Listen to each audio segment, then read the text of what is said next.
많은 분들이 어려움을 겪거나 죄송합니다만 이제 도태돼 버린 거잖아요. 그렇죠. 그러니까 나쁘게 이야기하면 이 어마어마한 실업 사태를 그냥 손을 놔버린다는데 저는 그게 무서워요. 네. 그런 이야기를 하실 수 있다는 게 무섭다. 네. 근데 올해는 저는 네. 그리고 다 이렇게 좀 보고 있어요. 네. 주도주가 허덕일 때 종목장은 펼쳐지지만 네. 지수가 쫙쫙쫙 땡겨가기는 어려워지잖아요. 힌트를 드렸고요. 아무튼 네.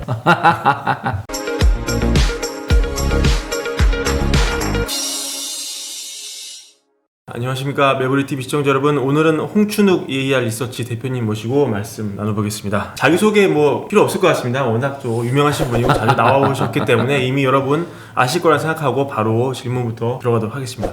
이 얘기 안 할 수 없을 것 같은데요, 한국 시간으로 3일 전에 제닛 옐런 미국 재무장관이 경제가 과열되지 않도록 금리가 다소 올라야 할지 모른다 이렇게 발언해서 한바탕 난리가 났습니다. 그 이후 파장이 커지자 그날 바로 이제 내가 금리 인상을 예측하거나 권고한 건 아니다 뭐 이렇게 해명을 했는데요, 이분이 이제 금리 인상 슬슬 준비를 하라는 그런 얘기인가요? 뭐 어떻게 보십니까? 네, 저는 이분은 다목적 포석이었다라고. 다목적 포석이요? 네. 일단 연준에게 하는 이야기는 아니었을 거라고 생각하고요. 왜냐하면 일단 파월 의장의 라이벌이었고요. 네. 네, 트럼프 대통령에 의해서 사실 임기 연장 못하고 그렇죠. 네. 그만둘 때 파월 의장이 선임됐는데 아무리 둘이 같이 이사회 보드 멤버로 일을 하셨다 하더라도 편한 관계는 아니잖아요. 네. 네, 그렇기 때문에 그분의 또 직장, 직업 윤리상 연준을 겨냥한 건 아니고 저는 시장을 겨냥한 것이었다. 예, 바로 뭘 이야기하고 싶으냐면 주식시장이 좀 거품의 리스크가 있지 않냐라는 이야기를 애둘러 한 것 같아요. 그러니까 자산시장에 대해서 예전에는 연준이나 전 세계 중앙은행들이 다들 관심이 없었어요. 전 세계 중앙은행들은 이제 물가뿐만 아니라 고용과 자산 가격에 대해서도 관심을 가지고 있다고 보셔야 되고, 그 관점에서 볼 때 최근 세계 주식시장이 코로나 팬데믹에서 살아난 것은 굉장히 좋은 일이지만 이게 아크 같은 ETF들이 선풍적인 인기를 누리고 있는 것들, 부정적 면도 있지 않냐라는 이야기들을 이제 하기 시작한 거 아닌가. 그래서 이런 두 가지 측면에서 놓고 보았을 때 인플레이션이 난다 이야기도 하고 싶었겠지만, 그보다는 이와 같은 인플레이션이 나게 되면 금리가 오를 수 있으니까 주식시장에 참가하시는 분들은 이제 지금 같은 상승세가 지속된다고 보기는 어렵지 않겠어요? 이 말씀을 좀 하고 싶었던 거 아닌가. 즉 거시경제 건전성을 해칠 정도의 자산 가격의 버블이 생기는 건 우린 싫어요. 이 말을 애둘러 했다라고 저는 보는 쪽에 있습니다. 그러면 오후에 바로 해명한 것도 다분히 계획적이었을까요? 2% 빠지니까 목적 달성하신 거죠. 이분 발언 이후에 한국 분들도 뭐 뜨거워 뭐 많이 했거든요. 짧게는 올해, 아니면 내년, 뭐 내후년 금리 움직임이 어떻게 될 것 같은지가 모든 시장 참여자들의 최대의 관심일 텐데요. 어떻게 보십니까, 대표님? 정책 금리는 내년 말이나 돼야 인상 가능하지 않나요? 내년 말이요? 예, 그러니까 선물 시장이 예상하는 건 12월 혹은 10월인데 네. 일단 뭐 그거는 맨날 바뀌니까요. 그렇죠. 제 생각은 올해 물가가 상승했다고 해서 금리를 인상하는 것은 작년 8월에 했던 평균 물가 목표제를 정면으로 거스르는 겁니다. 이게 뭐냐면 평균 물가 목표제가 그냥 어렵게 생각하실 필요 없이 작년 물가가 제로였고 올해 물가가 4%다. 자, 그러면 옛날에는 제로 물가가 작년에 있었더라도 올해 물가가 4%가 되면 소비자 물가 상승률 목표 2%를 넘었으니까 금리 인상, 이게 일반적인 정책적인 어떤 신호였는데, 이 평균 물가 목표제는 뭐냐면 작년 제로 물가였다고 올해 4% 오른 건 우리 목표다. 작년에 2% 물가 상승이 우리의 목표였기 때문에 올해 4% 오른 건 이제 달성된 거기 때문에 내년에 금리 인상하겠다라는 게 평균 물가 목표제를 단순화시킨 표현이라고 볼 수가 있어요. 이런 여러 가지 요인들을 우리가 감안을 해본다면 올해 지금 물가가 일시적으로 오르지만 또 그 물가의 타겟이 헤드라인 인플레가 미국은 아니에요. 우리는 헤드라인입니다. 그러니까 헤드라인이 뭐냐면 소비자 물가 상승률 전체, 그러니까 이번에 우리가 소비자 물가가 2.3% 올랐잖아요. 네. 2.3%를 저희는 헤드라인 인플레라고 부르고요. 근데 그거 말고 에너지라든가 식료품처럼 물가가 이렇게 줄렁줄렁거리는, 즉 충격에 약한 분야를 제외한 물가를 근원 물가라고 부르는데 그건 아직도 1% 초반이에요. 근데 미국은 근원 물가를 타겟팅해요. 그러니까 이런 점들을 감안해 보신다면 미국이 올해 근원 물가가 3% 4% 가더라도 금리 인상 가능성은 거의 없는 거죠. 왜? 1년 만에 그렇게 엎을 것 같으면 그런 거 하면 안 되는 거잖아요. 네. 그렇기 때문에 빨라야 내년인데 그 내년도 상반기는 지켜보려고 들 거고, 왜냐하면 지금 상반기에 국제유가가 급등했으니까 네. 그 영향이 이제 반대로 내년에는 둔화될 거 아니에요. 그걸 보고 하고 싶겠죠.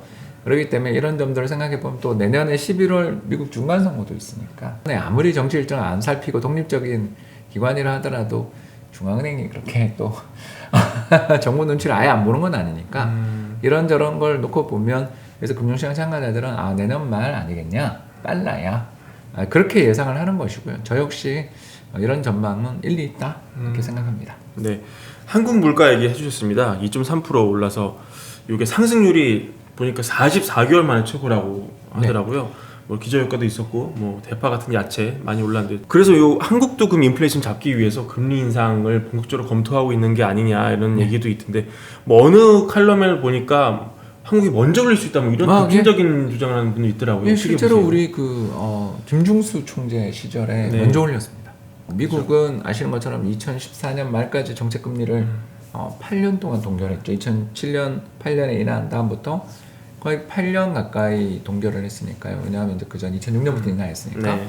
그러니까 이런 식으로 굉장히 우리나라는 미국은 좀 정책 금리의 동결이나 인하 기간이 길었던 반면 한국은 바로 인상을 2012년부터 11년부터 계속적으로 인상을 하다 12년부터 이제 인하했죠. 근데 이제 이런 것에서 보면 우리랑 미국의 맨데이트 그러니까 중앙은행에 주어져 있는 책무가 좀 다르다라는 걸 인지를 하셔야 되는 거죠. 우리는 평균 물가 목표 이런 거 안 하고 그냥 인플레이션 타겟팅이에요. 그러니까 물가 상승률이 2%의 목표를 위로 넘어서면 일단 워치하는 거죠. 그런 부분들에서 보면 2010년, 11년 그 한국은행의 정책금리 인상은 당연했던. 근데 이제 지금 그렇게 할 수 있겠느냐라고 물으면 저는 궁금해요. 두 가지 면에서 좀 고민이 많이 될 것 같다.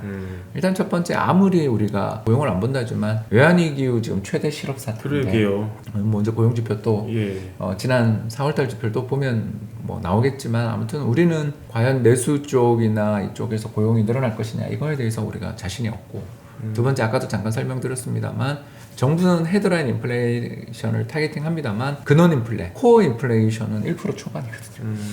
특히 그 서비스 물가가 못 오르고 있어요. 이런 거는 참 무서운 이야기죠. 그러니까 최저임금이 그동안 꾸준히 올랐는데도 서비스 물가가 못 오른다. 많은 분들이 어려움을 겪거나 죄송합니다만 이제 도태돼 버린 거잖아요. 그렇죠. 그런 걸 우리는 반영을 해야 되잖아요. 그래서 미국처럼 우리가 재정을 GDP 15%씩 써서 고용을 막아낸 것도 아니고 우리는 뭐 재난지원금 몇 차례 지원된 것밖에 없는 굉장히 상대적으로 건전한 재정을 유지한 그러니까 나쁘게 이야기하면 이 어마어마한 실업 사태를 그냥 손을 놔버린다는데 인플레 좀 난다고 여기서 정말 금리를 인상한다. 저는 그게 무서워요. 그런 이야기를 하실 수 있다는 게 무섭다. 아무리 우리 한국은행의 맨데이트가 소비자 물가 안정이라지만 소비자 물가의 그 변동 요인이 근원 물가도 아니고 외부 충격, 유가 상승과 대파 가격 상승인데 기후 불순인데 어떻게 금리를 인상하자고 할 수 있는지 저는 그런 말을 하시는 분들을 볼 때마다 저는 좀 현재 그 실생활 경제를 전혀 보는 게 아니다. 하는 내부에서 그런 이야기를 했다니까. 아니 저는 뭐 보도에 이야기하는 거니까 그런 주장이 있었다니까 무서운 거죠. 누군지 뭐 이름은 모르니까 편하게 이야기하는 거죠. 그러나 내부 관계자일 수도 있고 아니면 뭐 외부자일 수도 있겠습니다만 왜냐하면 여러 관계자로 구성되겠죠. 그렇죠. 그러나 일단 금리 인상을 해야 되는 거 아니냐라는 말을 했다라는 자체가 일단 저는 야 우리 경제의 현실을 너무 도외시하는 거니까 이 말씀 드리고 싶은 거죠.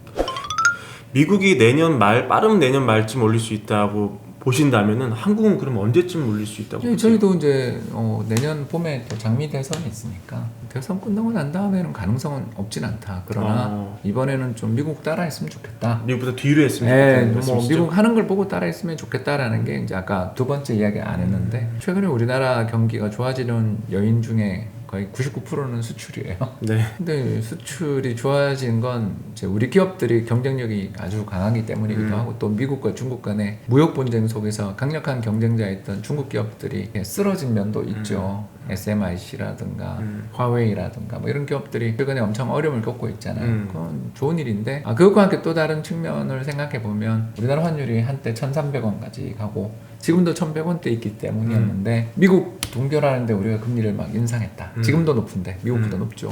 우리는 수출 경쟁력 강화 이런 것보다 금리를 인상해 물가를 잡는 게 더 중요해요라는 신호를 이렇게 줘버리면 이게 매파적인 중앙은행이라는 걸 강하게 보여줘버리면 원화 강세로 안 간다는 보장이 있냐, 고용이 늘어나겠느냐 그러니까 여러 신호를 담고 있다라는 측면을 이야기하고 싶은 거죠. 앞으로 뭐 물가가 오르긴 오르겠죠. 계속 오르겠죠. 금리도 우리도 오르긴 오를 거고요. 또 경기는 뭐 계속 도와지긴 할 거고, 소비도 어느 정도 활성화됐고, 뭐 시중에 돈은 이미 많이 풀려 있고요. 이런 모든 이제 여러분 재반 변수를 고려했을 때 일단 이제 코스피가 어떻게 어떤 시나리오로 움직일 수 있겠느냐 이런 예측을 먼저 좀 부탁을 드리겠습니다. 홍 기자님 시나리오라면 오르기 힘들죠. 그 말씀은 경기가 빠르게 회복되고 물가도 계속 불안하면서 한국은행이 올해는 몰라도 내년에는 금리 인상할 수 있어라는 신호를 자꾸 준다면 신호를 주겠죠. 네. 그러면 시장금리가 오르겠죠. 시장금리가 지금도 벌써 100bp 가까이 올랐는데 맞아요. 이제 더 오른다면 아무래도 이제 주식시장 입장에서 주도주들이 흔들릴 여지가 있다는 게 걱정이 되겠죠. 최근 아까 제가 잠깐 아크 ETF들 이야기를 했지만 거기 이제 보유하고 있는 ETF들이 좀 이렇게 성장주들이잖아요. 근데 이 성장주들은 어떤 회사냐 하면 현재는 돈을 못 버는데 미래가 창창한 회사들을 성장주라고 꿈을 부르잖아요. 먹잖아요. 네. 금리가 제로라면 올해 들어 벌어들일 주당 순이익 10,000원과 내년에 벌어들일 순이익 10,000원은 같은 10,000원이죠. 왜냐면 이자가 0이니까. 네. 그래서 미래에 벌어들일 이익들에 대한 꿈이 큰 기업들은 내가 보면 저금리 환경일 때 이 투자자들 입장에서 아주 눈이 가는 거죠. 그래서 성장주 랠리가 2020년 내내 시장을 휩쓸었다 이렇게 볼 수 있는데 그렇죠. 이제 이자율이 점점 올라가고 예를 들어서 지금 30년 만기 미국 국고금리 같은 게 2% 중반인데 이게 한 3% 갔다 예를 들어 이렇게 되면 30년 동안 이자 3% 주는데 일단 이것도 되게 매력 있지 않아? 뭐 이런 이야기를 하시며 주식에서 이제 빠져나가는 돈도 나올 거고 두 번째는 아까 말씀드린 먼 미래의 이익을 지금 좀 땡겨서 프라이싱 한다 그러잖아요. 가격에 반영했는데 이자율이 자꾸 올라가게 되면 이 가정이 현실적이야? 이제 이렇게 할인해서 봐야 되는 거 아니야? 그렇죠. 이런 이야기들을 할 수가 있게 되는 거죠. 그러니까 주식시장 입장에서는 홍 기자님 말씀대로 다 잘 풀리면서 물가도 오르고 금리도 오르는 세상이 온다면 좀 쉬어갈 가능성이 있다. 그러니까 시장이 다 빠진다는 뜻이 아니라 주도주가 좀 고생할 수 있는. 근데 이제 시장이라는 게 아시는 것처럼 주도주가 허덕일 때 종목장은 펼쳐지지만 네. 지수가 쫙쫙쫙 땡겨가기는 어려워지잖아요. 왜냐면 시가총액 상위 기업들이 BBIG인데 BBIG 주도주들의 아까 이야기했던 그런 금리 부담들이 좀 가해지면서 그 기업들이 조금 어려움을 겪거나 아니 뭐 못 오른다 정도 아니면 탄력이 둔화된다 정도가 돼 있는데 딴 기업들 그동안 막 시가총액 하위권에 있어져 있던 기업들이 올라온다고 해서 지수 자체가 올라갈 수 그렇죠. 있냐 올라가더라도 탄력이 둔화될 수 있는 거예요. 그렇기 때문에 올해는 저는 종목장이다. 네. 그리고 순환매다 이렇게 좀 보고 있어요. 네. 이게 경기가 좋아지면 사실 주수가 누울 수밖에 없는 그런 환경인데 경기가 좋아지지 않을 수도 있을까요? 두 가지가 걱정이죠. 뭐 첫 번째 아까 제가 이야기했던 금리 인상이 미국이 내년 상반기 초에 한다라는 신호를 올해 확실히 줘버린다. 네. 양쪽 하나의 규모를 감속한 것만으로도 그렇게 시장이 빈번한 조정을 받았는데 금리 인상이다. 예를 들어 말도 아니고 내년 상반기다. 그러면 이제 올해 신호를 줄 거 아니에요. 그러면 이건 뭐 시장이 한번 좀 공격적인 그 연준의 태도 변화에 신뢰가 일단 좀 그러니까 지금까지 연준이 계속 우리를 위해서 돈을 풀어줄 거야. 경기를 살리는 게 연준의 우선적인 관심사야. 이렇게 믿었던 것이 깨지는 거니까. 일단 우리를 버렸어라고 말할 수도 있는 거죠. 네. 그러면 좀 조정의 가능성이 있다라는 거. 이제 두 번째는 제일 무서운 게 이건데 사실은 그 백신이 안 듣는 게 나온다라면. 그러니까 대표적인 게 지금 태평양에 있는 인도양인가요? 셰이셸 군도 같은 그런 데가 굉장히 많은 백신을 맞았는데도 불구하고 최근에 다시 엄청난 확진이 나타나고 있어요. 그러니까 물 백신이라고 저희들이 부르는 백신. 그러니까 어떤 나라에서 공급된 백신을 맞았는데 우리 옆 나라입니까? 모르죠. 힌트를 드렸고요. 아무튼 네. 검색 한번 해보시면 좀 되게 놀랐어요. 그렇군요. 그러니까 어마어마한 확진자 수가 나오고 있더라고요. 그 섬나라가. 왜 그러냐 하면 이제 그 백신 자체가 되게 효력이 없는 백신이었던 거잖아요. 저희 이제 물 백신이라고 부르는데 그런 물 백신 믿고 풀었다가 이제 경계를 풀었다가 새로운 웨이브가 와버린 거예요. 그런 것처럼 세계 경제도 우리 진짜 하반기에는 다 그러니까 선진국들 중심으로 해서는 집단 면역 우리도 하반기 7월부터는 백신 접종 맞는다는 희망이 좀 있잖아요. 있죠. 있는데 그 희망이 깨지거나 또는 새로운 변종 등에 의해서 무력화되는 일들이 벌어지거나 아니면 뭐 백신의 효과가 몇 달 지나고 나니까 약하더라 이렇게 돼버리면 이 기대가 무너질 때의 고통이라는 게 사람들한테 진짜 큰 그 충격을 줄 수 있기 때문에 지금 우리 다 백신 믿고 있는데 그러게요. 이런 리스크들은 남아있기 때문에 일단 하나는 경제적 요인, 하나는 경제 외적인 요인 부분에서 좀 걱정스러운 부분은 있다 이렇게 볼 수 있습니다. 알겠습니다. 주택 마련, 주식 대박, 매부리 하나면 오케이입니다. 매부리 구독 누르시면 부자 됩니다. 좋아요 누르시면 더 부자 됩니다.